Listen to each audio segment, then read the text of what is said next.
Well, hello everyone. Thought maybe it was time for an updated arcade tour after some rearranging. So, as we enter the arcade, we have our Marvel area here. We have Marvel vs. Capcom 2. And then we have our X-Men. This is an upcoming project. Going to be converting that over to a two-player deck.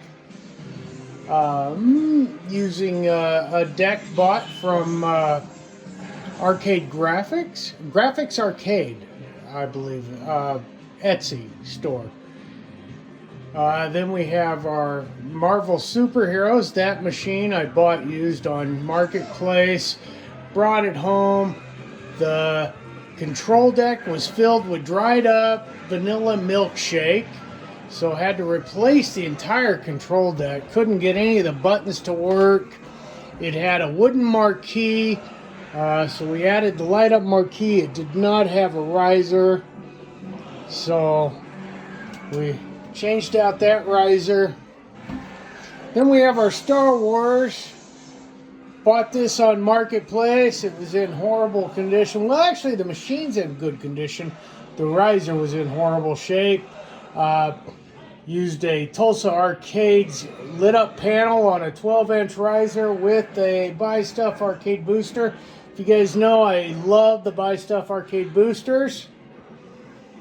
Then we have the Simpsons cabinet here, converted over to two-player deck, again with a Buy Stuff arcade booster. Tron, pretty much, yeah, all stock other than the booster. We have our Teenage Mutant Turtles in Time cabinet. That is all stock still, no changes to that one yet. The MVSX, of course, that does have the high-low hack in it, so it's got about 750, 800 games. And two of the Fast and Furious. Now these have the Buy Stuff arcade boosters. Those are a really cool setup for these. Basically, you're replacing the lower side panels on those to get the extra 3 or 5 inches of height. Makes a big difference, guys. Then we have my custom-built Lethal Enforcers. That is running a retro shooter. It has a 19-inch monitor in it from Buy Stuff Arcades. Thank you, Angel Otera, for doing that marquee for me. The artwork on this comes from Repro Arcade, I believe is where that was. Did a nice job with that. We have our Big Blue. Big Blue, of course, is again on a 4-inch riser. I know a lot of people say that control deck is uncomfortable. For me, with it on that riser, it's just perfect. The II Arcade, my II Arcade has about 100 games on it, 105 I believe, unmodded, other than the light box I've added to the top. This is the Retro Mania edition. Then we have, of course, Time Crisis here. Time Crisis unmodded, other than, again, a Buy Stuff booster with 3 inches on that. It brings that screen up to a more acceptable height, so you're not pointing at the ground to shoot. NFL Blitz, I have done the two-player mod on that. I do enjoy that. I don't think I'll be going back to the 4-player, but I do have a spare 4-player deck in case I decide to. You can't see it, but I do have my NFL Blitz hats. I got about 4 of those things collecting up there. Then, of course, we've got our T2. T2 is unmodded. And then the Dynamo Street Fighter, again, unmodded other than the Buy Stuff booster. Now, my Outrun started out as a sit-down, and I converted it over to a stand-up. The maker of that riser front panel there is no longer around. I built that shadow box and applied the Sega sticker to it. And then it's also on a 12-inch riser with a 4-inch booster, so that it fills that 16 inches. If anybody is aware of where I can find a stock Outrun riser, please let me know in the comments. Mortal Kombat, getting ready to order my booster for that. Gonna put it on a 5-inch booster. My Defender here, notice the game lineup on that. It's a little different than maybe most of your Defenders out there or your Midway cabinets.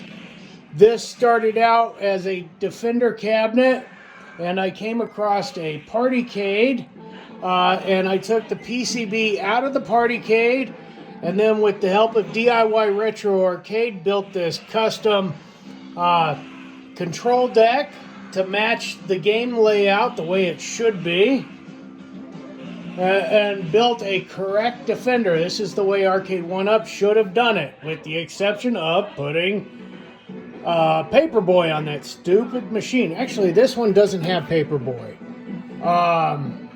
This one really does have a good game lineup. Everything on it works with these controls. Sinistar, Gorf. Yeah, I mean, every game on this works really well with these controls. Rampage, I've added the light up marquee and then again a custom riser.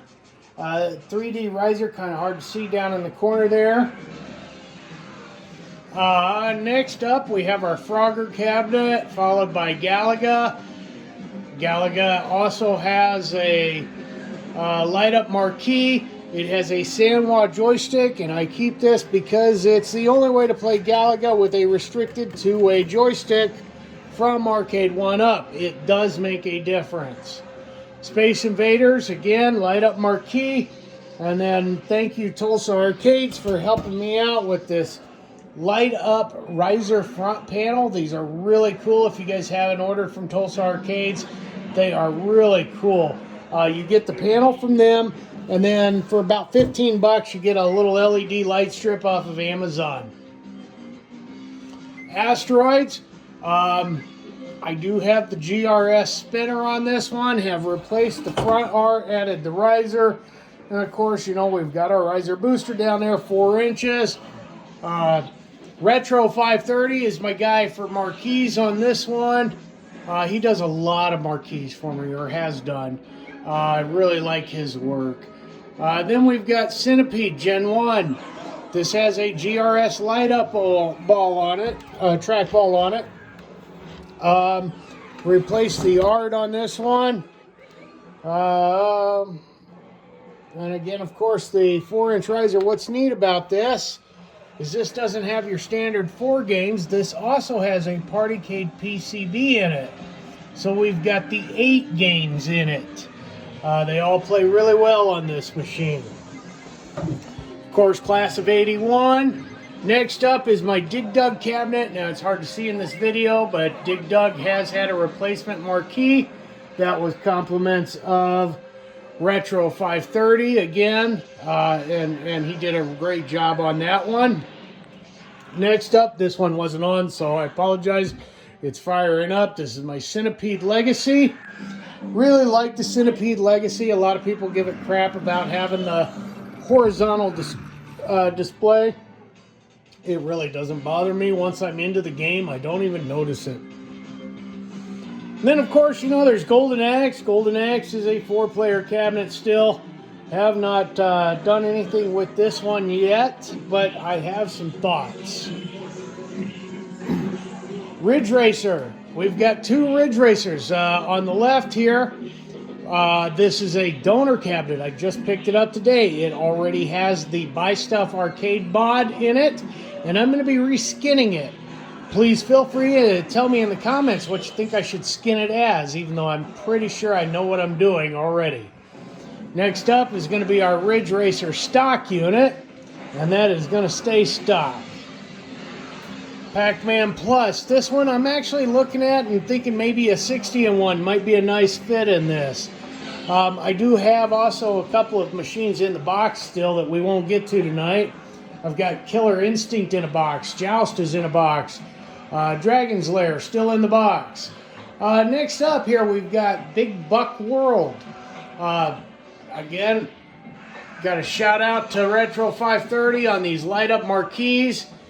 This is not a deluxe unit. This is on a riser. But when you add that 6-inch riser booster to it, it makes a huge difference. You guys can see how close to the ceiling it is. Okay, sitting next to this whiskey barrel here, popcorn machine. You know, can't have an arcade without a concessions area, right? And, you know, concessions are going to make you hungry, so you got to have the bar. Bar's a little understocked at the moment, by the way.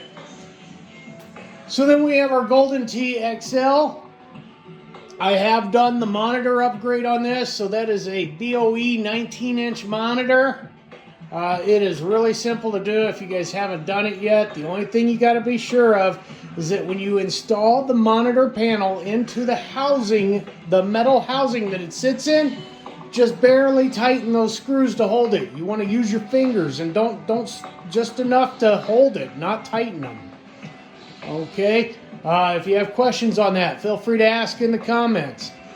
This is a 60-in-1 Miss Pac-Man here. This is a project that I am just finishing up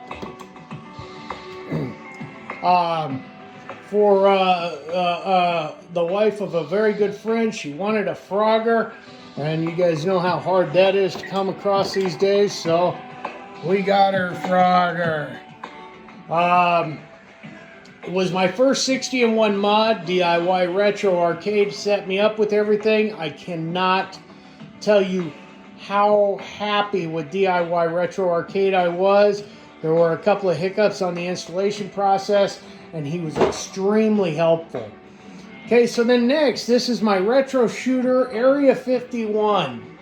A lot of fun with this. I'm getting ready to change it up a little bit, though. Gonna do away with the big stand in the back. It just takes up too much room. We're gonna go with something a little more narrow, or maybe even wall mount the monitor. Angel Otera did the marquee on that, and he did a really good job on it. And then the pedestal comes from Buy Stuff Arcades, and of course then it's running the Retro Shooter. If you haven't checked out Retro Shooter yet, you should. That has a ton, guys. I can't even remember, like 100, maybe 200 gun games, and something like 5,000 games total if you get the controllers that go with it. They're like, you know, generic NES and Sega controllers.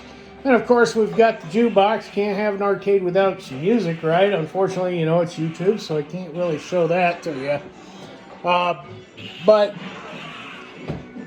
I do have the jukebox wired into some sound. Can't see there's one hiding underneath the pinball there.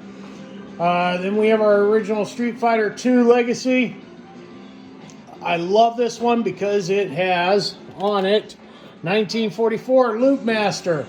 Commando's another great one. I don't think Commando's been on any of the other Capcom machines. It does have Final Fight on it, so I don't need that Final Fight cab. It's got the Strider games on it. It's just a good collection of games, and so I keep this one. It doesn't have live on it, no Wi-Fi. It's got those ugly printed coin doors. I hate that Arcade 1-Up ever did the printed coin doors. I love the 3D molding. Then we get into our pinball. So I've got my Attack from Mars. Okay, that is unmodded, except I have recently decased the PCB. It just randomly shut off one day and then turned itself back on, and I said, okay, it's time. I had it about 18 months before I did that. Other than that, I've never had an issue out of it. When it did that, I thought, well, you know, better safe than sorry. I wish I could tell you guys more. This is a modded Marvel pinball machine. It has 99 games on it.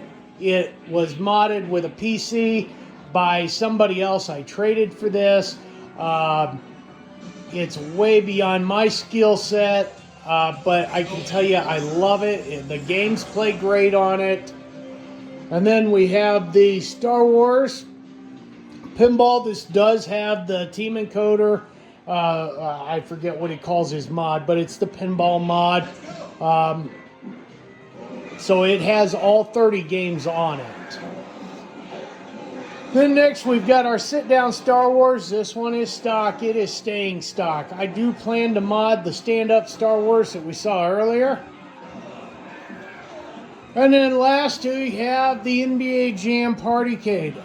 I'm not a huge fan of the NBA Jam games. They don't really appeal to me. But I like having that title in the arcade, so that's why we went with the Partycade for that one. And then we're going to finish up. This is our streaming area here. This is Mobile Desk. Mobile Desk moves around to the arcade for streaming whenever and wherever we want to stream from in the arcade. Well, guys, that is my arcade. I'll give you a quick another glance here. Maybe get a look at some of the art on the walls.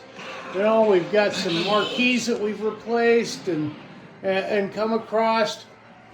Lit up. DIY Retro can help you with that if you've got some marquees laying around that you've replaced, and they make great art, you know. I know they don't look great on the cabinet when they're right in front of your eyes, but when they're up on the wall like that, they do make awesome art.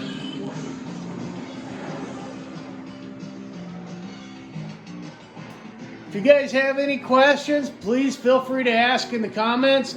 Thank you for watching. Don't forget to like and subscribe to the channel. Appreciate it, and don't forget to play until your fingers bleed.